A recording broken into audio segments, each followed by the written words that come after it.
Hello, I'm Paul Beckwith, and in this video I want to talk about clear air turbulence, or CAT for short. So in the news in the last month or so, there's been a number of different incidents of jumbo jets, the largest commercial aircraft, hitting air pockets and dropping, creating enough inner turmoil within the plane to actually injure many people. So just in the last couple of weeks, there's been at least two major incidents. We're talking about these huge, massive aircraft, Boeing 777s, for example, carrying 350 passengers, that sort of thing, and having enough severe turbulence that passengers without seatbelts many were severely injured. Ended up on the ceiling of the aircraft, causing damage to ceiling tiles, and there was one reported incident of a few people, including a kid, actually ending up being stuck in the overhead luggage bins as a result of this clear air turbulence. So the question is climate change making turbulence worse? So I'm going to talk all about that in this particular video. So I'll go into the details in a minute, but I want to tell you the bottom line first. There was a paper from June of last year titled "Evidence for Large Increases in Clear Air Turbulence Over the Past 4 Decades." The problem with this turbulence is it's invisible, right? It's not seen on planes' radars. There's not clouds associated with it. It's like the plane going along, hitting this massive air pocket, or vacuum if you like, and then the plane lurching downwards. And as the plane lurches downwards, people in the plane lurch upwards and can end up smashing into ceiling tiles in the plane, damaging themselves and damaging the plane. So the bottom line is that yes, the turbulence is getting a lot worse. So this study looks over the last 4 decades, and I'll just show some of the results here. So they define turbulence, different levels of turbulence. So LOG is light or greater turbulence, light to moderate or greater, LMOG, medium or moderate or greater. The most severe or greater is SOG, which is, so these columns are here, and they compare 2020 turbulence over a region of the Atlantic to 2029 to 1979 turbulence, and they look at the number of hours that this condition exists over certain grid points. And the bottom line is that when you talk about the heaviest, most severe turbulence, it's increased 55% between 1979 and 2020. That's the severe or greater turbulence. The moderately to severe or greater has increased as well, 46%. The lightest turbulence has increased 17%. So not only are we getting increases in turbulence of all intensities between 1979 and 2020, but as we go to stronger and stronger turbulence, the percentage increases are much greater. So the bottom line is that climate change has caused an increase in this clear air turbulence, which is affecting more and more commercial aircraft and the passengers within. Okay, so that's the bottom line. So let's have a look at the details, and then I'll work back to the results of this paper.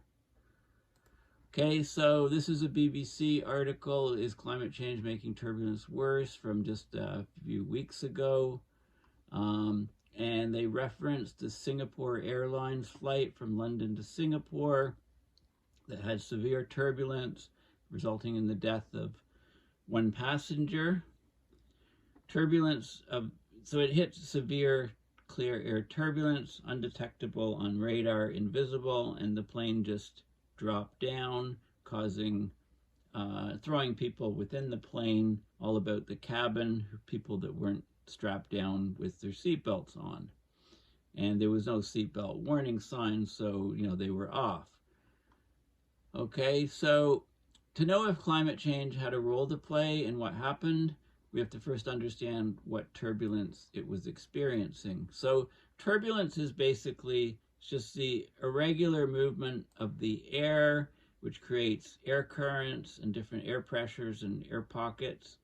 When these pockets and currents interact with the plane, it can cause the plane to roll, to pitch, or to suddenly drop in altitude before hitting the air and then regaining position.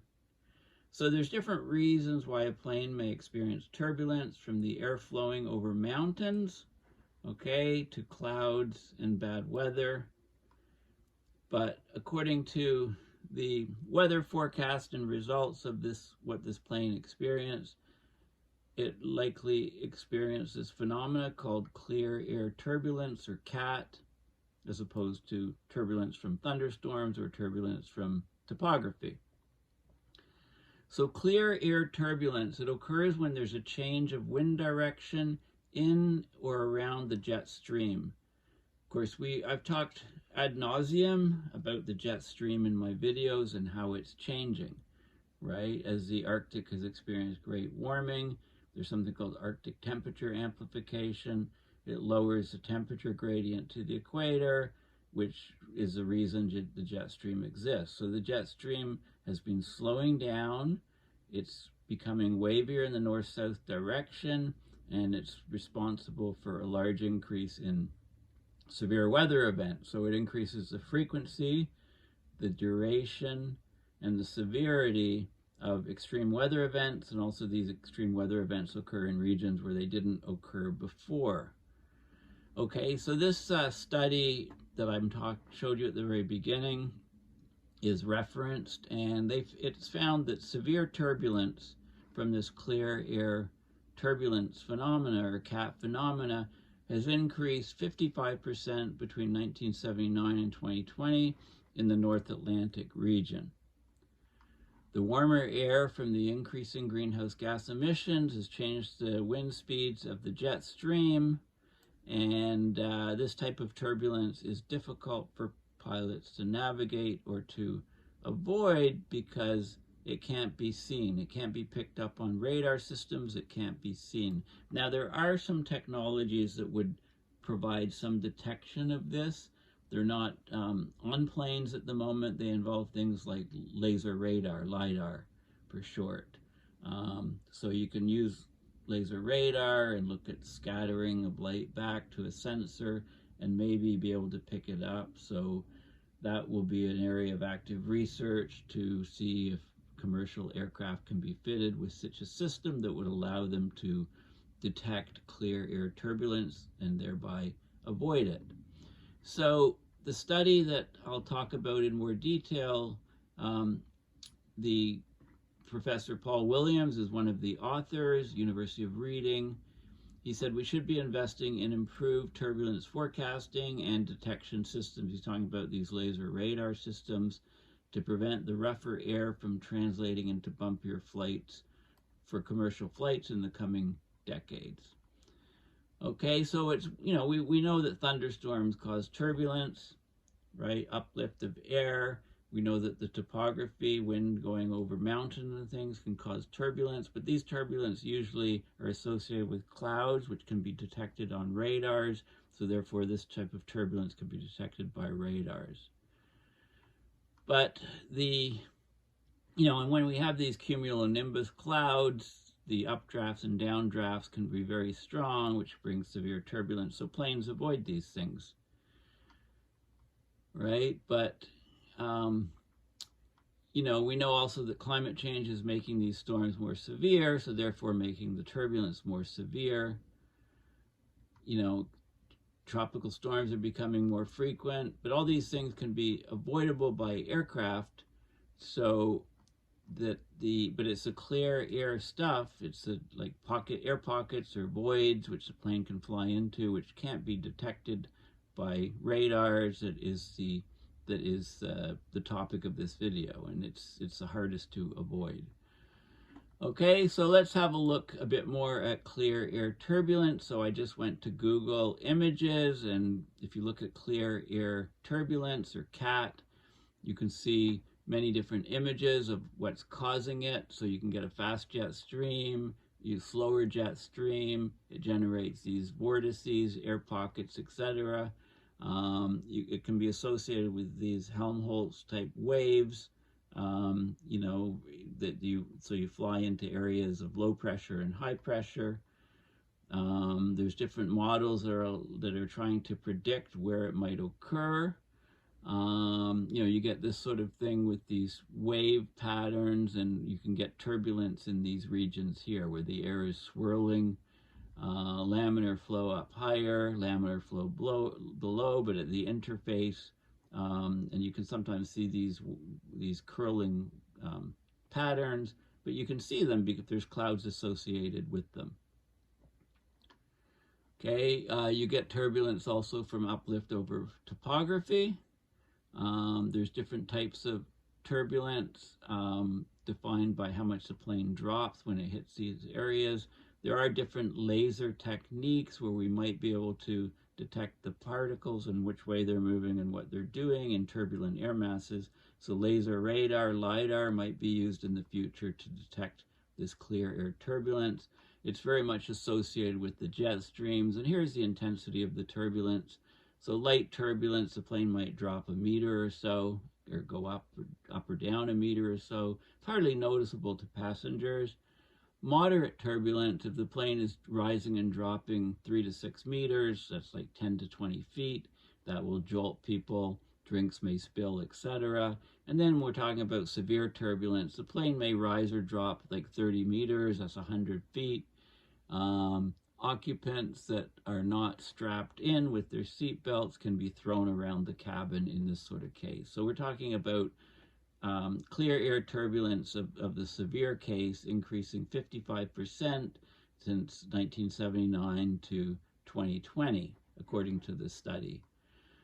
Okay, so there's lots of information about it, and we need to work out ways to provide planes with instrumentation to detect it and therefore avoid it. So the plane can be just going along and suddenly hit this air pocket and plummet back down and then correct. And I'll give you some detailed information on some of the flights where recently that have been affected by this phenomena.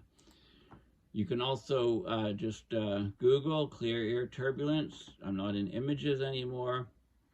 In meteorology, clear air turbulence, it's the turbulent movement of air masses in the absence of any visual cues or clues, such as clouds. It's caused when bodies of air are moving at widely different speeds and they meet. Okay, so, and can it bring down a plane? It has in the past. This plane, you know, Singapore Airlines, it plunged 6,000 feet. More than 30 passengers were injured, according to this article. So I think there are some planes in the past that were probably brought down by this phenomena. So there's a good wiki page on clear air turbulence. So again, it's the turbulent movement of air masses in the absence of any visual clues, such as clouds. It's caused when bodies of air are moving at widely different speeds and they meet, and you can get pressure changes. It's mostly happening in the atmospheric region of the high troposphere, where the troposphere meets the stratosphere. So it's called the Tropopause, and that varies between 7 to 12,000 meters. It actually has a big latitudinal effect. So let's have a look at that. The tropopause height is highly variable with latitude, with season, and on a day-to-day basis. At polar latitudes, you know, at the Arctic and Antarctica, the tropopause is only, you know, it says 10 kilometers. It's as low as 7 or 8 kilometers. It rises as high as 18 kilometers at tropical latitudes, where the air is warm, of course, expands upward. Okay, so there's a couple images here. We've got the stratosphere here. I wanted to just expand this. We've got the stratosphere here. We've got the troposphere here. This is the equator, South Pole, North Pole. Drops to about 8 kilometers at the poles, and it goes up as high as 18 kilometers at the equator. Okay, so that's the key thing to note. Okay.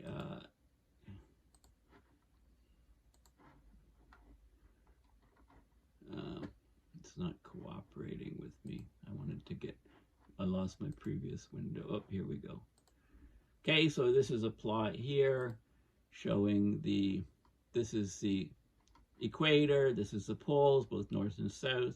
So the tropopause, it's about 8 kilometers at the poles, up to about 17, 18 kilometers at the equator. So it's near this altitude. Depending on the latitude that the plane's flying at, you reach this clear air turbulence, mostly near this region, near the jet streams, right? So we have some general ideas of where the turbulence occurs, depending on where the plane's flying, latitude, etc. But we need a lot more information about this. Okay, so we'll go back to here. Okay, so detecting. It's impossible to detect clear air turbulence with the naked eye. It's invisible. It's almost impossible to detect it with conventional radar, unless there's particles in the air that are scattered. So it's difficult for aircraft pilots to detect and avoid it. It can be remotely detected with instruments that can measure turbulence using optical techniques. So scintillometers, Doppler, laser radar, and other types of interferometers. Okay, planes aren't equipped with that instrumentation at the moment, so they're out of luck. They can't detect it. There's typical heights where it occurs, right, near the tropopause, but the intensity and location cannot be precisely determined. Okay, but it's been studied a lot. So as of 1965, it's been noted that 64% of non-light turbulence was observed less than 150 nautical miles or 280 kilometers away from the core of the jet stream. So the jet stream, of course, produces turbulence because you get very high wind speeds in localized regions, and then at the edge of the jet stream, you get horizontal wind shear where the wind is moving different speeds in different, in a horizontal direction. And this wind shear causes vortices, can cause air pockets, and causes chaotic movement of the air, leading to clear air turbulence. The Rossby waves are caused by this jet stream shear. As the jet stream is moving, the Coriolis force causes it to meander. And once it's formed in the atmosphere, as the jet stream changes location, these turbulences continue for quite a while after they're triggered. Now, the altitudes near the tropopause are usually cloudless, but you can sometimes get thin cirrus clouds forming where there's abrupt changes of air velocity associated, for example, with jet streams, and these are possible indicators if the ends are dispersed, and you can kind of look at the clouds and say, well, there might be clear air turbulence near in this region. So there's some clues, but generally you can't see it as the plane's heading towards it, and you get a problem. We know that it occurs over mountain ranges and with temperature inversions, etc. But, it is having a big effect on turbulence on aircraft.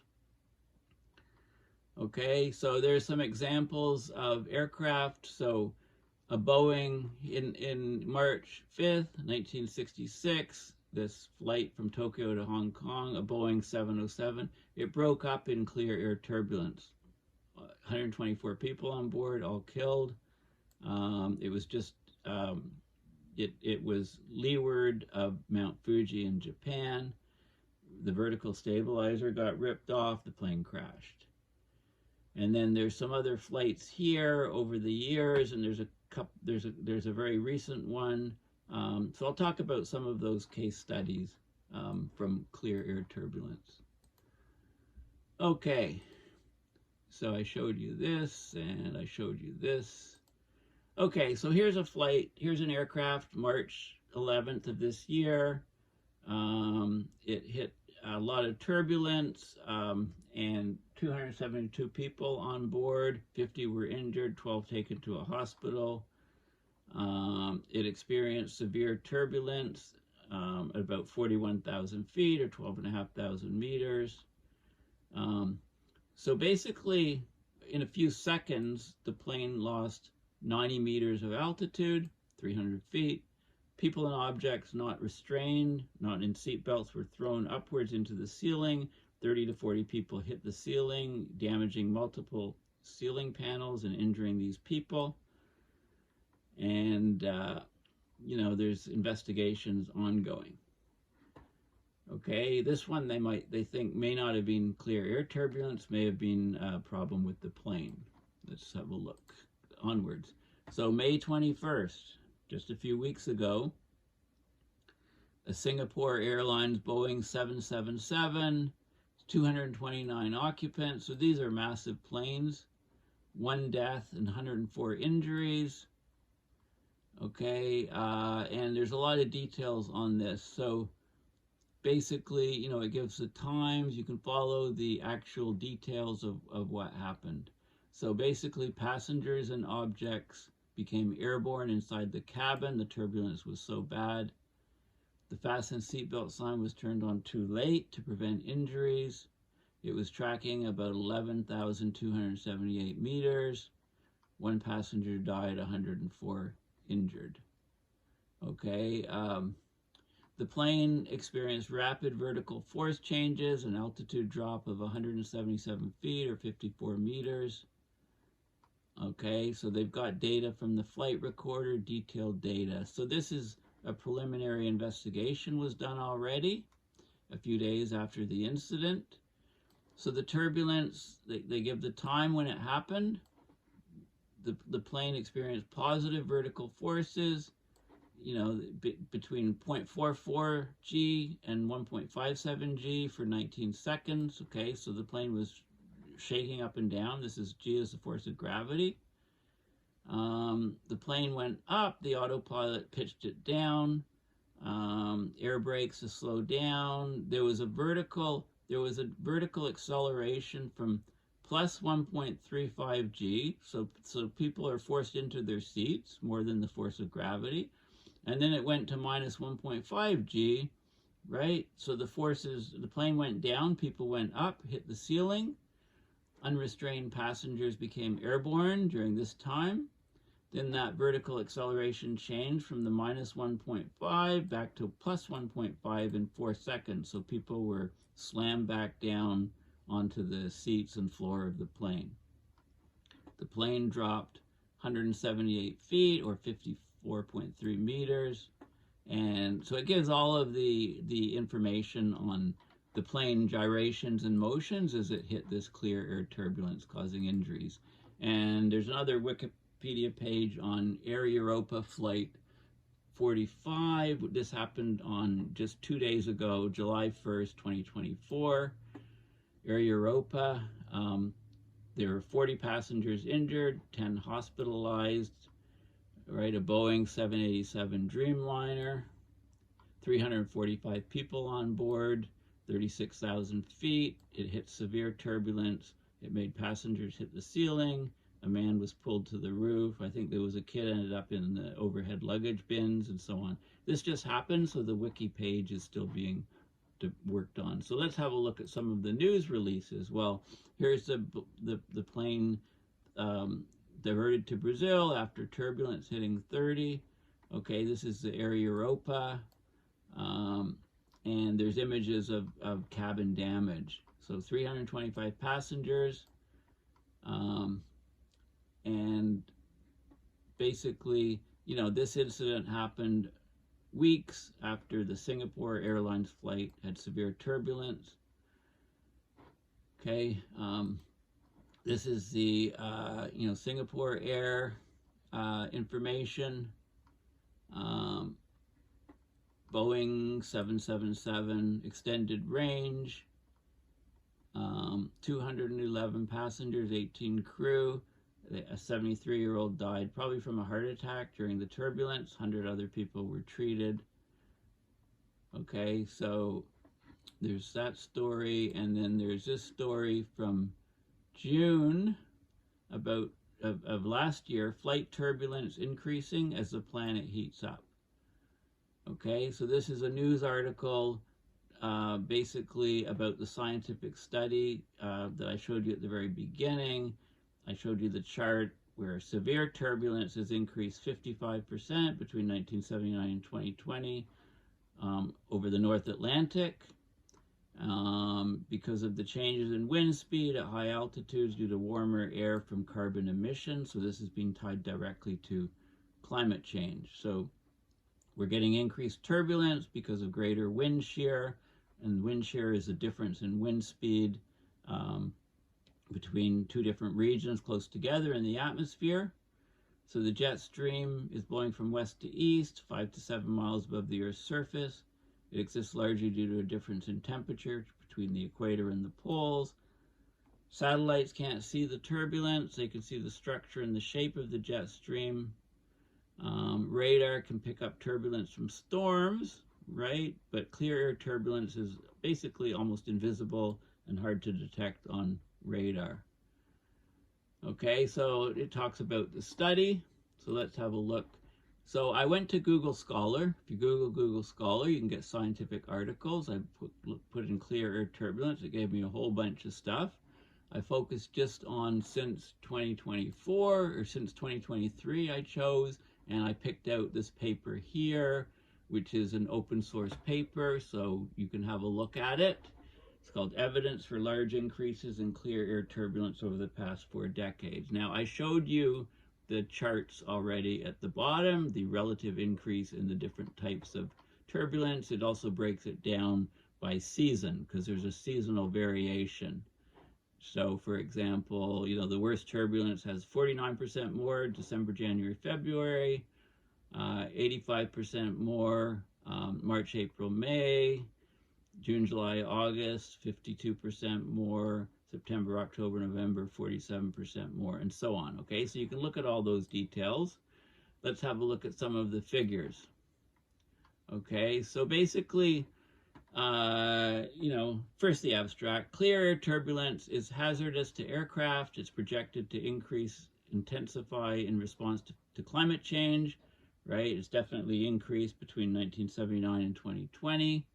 But we need more studies. We don't have a lot of information on it. They use reanalyst data. They use 21 diagnostics, and they got clear evidence of large increases around the mid-latitudes at aircraft cruising altitudes for clear air turbulence.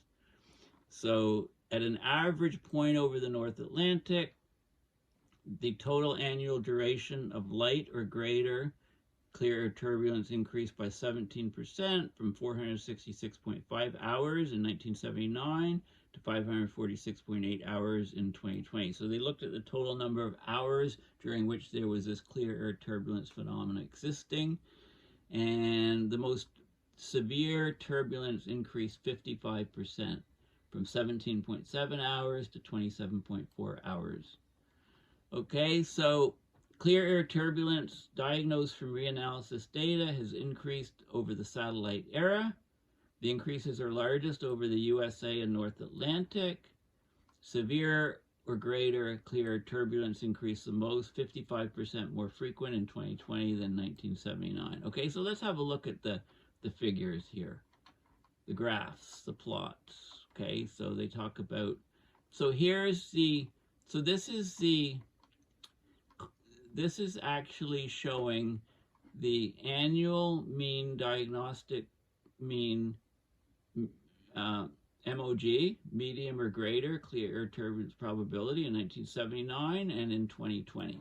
So you can see where it is. The probability of it happening is in these regions here. Guess where most of the flights are, up in these regions. This is in 1979. This is the increase. This is what we're seeing actually in 2020. Large increases here, large increases here mostly, and slight increases down here.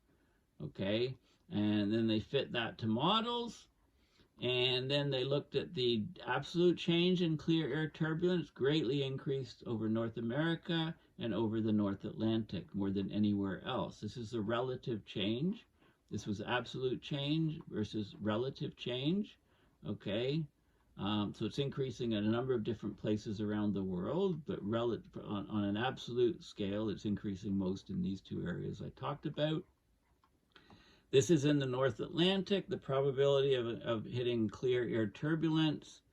This is, again, the moderate or greater clear air turbulence, and you can see an increase over the years. This is the probability percent increasing over the North Atlantic and over the USA from 1979 basically to 2020. Okay, now they have 21 different diagnostics. So there's there's 3 per row, 7 rows, 21 different graphs. These things all measure things related to clear air turbulence, and you can see the trends lines of most of these indicators is increasing significantly. A few of them aren't. Okay, things like wind speed times directional shear, different something called negative Richardson number, flow deformations. There's all of these different independent metrics, and they're all showing, yes, we're getting a rise in clear air turbulence. Okay, a great rise. And then I showed you the table. So this is, the different scales. Small amounts of turbulence, the most severe turbulence, the number of hours we experienced them in 2020 versus 1979, and the absolute increase, which is just a subtraction of these two, and the relative percentage increase for each season of the year. And we're seeing a significant increase in clear air turbulence. So it's no surprising that more and more often in the news we're hearing of a commercial jumbo jet, one of the massive commercial aircraft, basically going along merrily with no advance warning and then plummeting as it hits a clear air turbulence pocket.